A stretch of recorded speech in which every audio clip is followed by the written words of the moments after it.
ప్రాణద ప్రణవ పణః. జాగ్రత్త వినకపోతే ప్రాణద ప్రణవ పృథుహు వెళ్ళిపోతాం. ఇలాంటి నామాలు ముందు వచ్చేసాయి. ప్రాణములు ఇచ్చువాడు అని చెప్పుకున్నాం. అంటే సర్వవ్యాపకమైన భగవానుడు అందరికీ ప్రాణాలను ఇస్తున్నాడు. తెలుస్తుంది ప్రాణమునకు కూడా ప్రాణమైన వాడు కనుక ప్రాణములు ఇచ్చేవాడు, ప్రాణములు తియ్యువాడు అని అర్థం గతంలో చెప్పుకున్నాం. కానీ ప్రాణములు ఇవ్వడం అనేది ఆయన అవతారాల్లో చేశాడు తెలుసా. రామరావణ యుద్ధం అయిపోయింది. ఇంద్రుడు వచ్చి చాలా సంతోషించాడు. ఇంత పని మా కోసం చేసావు కనుక నీకేదైనా చేస్తామన్నాడు. ఆయన చేసేది ఏమిటి? ఇంద్రుడికి ఆయన చేశాడు. అయితే ఏదో ఒకటి అడగాలి కనుక మరణించిన వానరులందరూ బ్రతికించన్నాడు. అందుకే మృతవానర జీవన ప్రదాత ప్రాణదాయకుడు అవునా కదే చెప్పండి. ప్రాణాలు పోతాయేమన్న సందేహం కలిగింది వ్రాళ్లవాన పడుతూ ఉంటే. అప్పుడు గోవర్ధనగిరినెత్తి ప్రాణాలని ఇచ్చాడు. అలాగేదు గురువు దగ్గర విద్య నేర్చుకున్నాడు. అవసరం లేకపోయినా అవతరించాడు కనుక. ఏమిమ్మంటారు? మామూలు శిష్యుడైనా ఈయన ఇవ్వగలిగేది ఏమిటో ఆయనకు తెలుసు. మరణించిన పుత్రుడు బతితే బాగుండను కోరిక కలిగింది, తీర్చాడు. ప్రాణదాహ అయ్యాడో లేదో చెప్పండి ఇక్కడ. అలాగే నిన్ననే కథ చెప్పుకున్నాం. కాళీయ పణాల వల్ల దూషితమైనటువంటి మడుగు నీరు తాగి మరణించిన వారిని బ్రతికించాడు కనుక ప్రాణదహ. అవతారాలు కూడా చూపించాడు. ప్రణవ స్పష్టంగా ఓంకార స్వరూపుడు అర్థం చెప్పారు.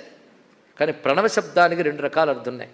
ప్రకృష్టముగా దాటించువాడు నవ, ఇందు నుంచే నవ్ నావ అనే శబ్దం వచ్చింది.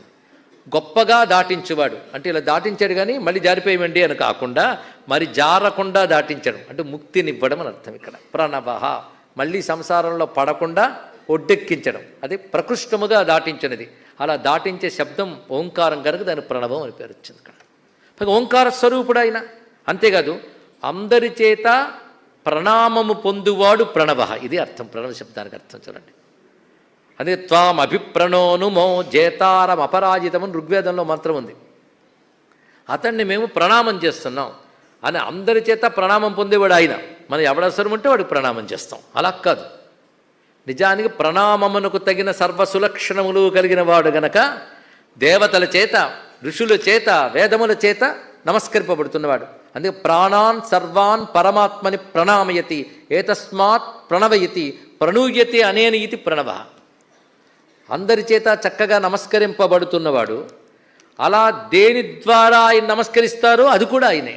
అంటే మంత్రము ఓంకారము ఆయన స్వరూపము. అలాగే సమస్త ప్రాణులను నమస్కరించినంత మాత్రమే తరింపజేసేవాడు ప్రణవ. పణః పణం పెట్టేడండి అంటుంటాం కదా, ఇప్పుడు అర్థమే ఉంటుంది. పణం అంటే ఒకటి తీసుకుని మరొకటి ఇచ్చేది. అది పొందడానికి నువ్వేమిచ్చావో అది పణం, అంతే కదా. ఇది లోక వ్యవహారం. కానీ పణం అనే మాటకి వ్యవహారం అని అర్థం ఇక్కడ. అదే పణ వ్యవహారే స్తుతౌచ అని రెండు మాటలు చెప్పారు. పణ అనే శబ్దానికి వ్యవహారము స్తోత్రము అని రెండు అర్థములు. ఇంకా ప్రణవ అంటే స్తోత్రమునకు తగినవాడు, నమస్కరించుటకు తగినవాడు అని చెప్పాం. ఆ స్తోత్రము కూడా ఆయన స్వరూపమే అని చెప్తూ పణః స్తుతౌ స్తుతి రూపమైనవాడు. అంతేకాదు వ్యవహారమే పణం. అంటే ఈ లోక వ్యవహారం అంతా ఎవడు నడుపుతున్నాడో అతడే పణస్వరూపుడు అని. అయితే ఒక మాట, ఆయన ఏది ఊరికే ఇవ్వడండి. భగవానుడు ఏది ఊరికే ఇవ్వడు. గొప్ప లెక్క ఆయన దగ్గర ఉంది. ఒకటి ఇస్తే మరొకటి ఇస్తాడు. సృష్టి యొక్క లక్షణమేనండి. ఇస్తే కానీ ఏది రాదు. అందుకే పెట్టేవాడికి పుడుతుందనో మాట అన్నారు ఇక్కడ. ఎన్నో పుణ్యాలు పణం పెడితే కానీ పరమాత్మ దొరకడు. ఇది తెలుసుకోవాలి ఇక్కడ. అందుకే మా తపము సంపద చేరితి మెట్టకేలకున్ అన్నారు గోపికలు. కృష్ణ పరమాత్మ వేణునాథ విని వాళ్ళందరూ రాగానే ఏమిటి ఇలా వచ్చారు, ఇంటికి వెళ్ళిపోండి అన్నాడు. వెళ్ళడానికి నీ దగ్గరికి వచ్చావు అన్నారు వాళ్ళు ఇక్కడ. ఎక్కడికి చేరితే తిరిగి వెనక్కి వెళ్ళరో అది నీ స్వరూపం.